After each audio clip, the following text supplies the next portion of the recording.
और आज रात की खाना, आज रात की ईटिंग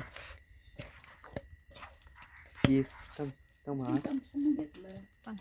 पंकज। हिंदी में क्या कहते हैं नहीं मालूम।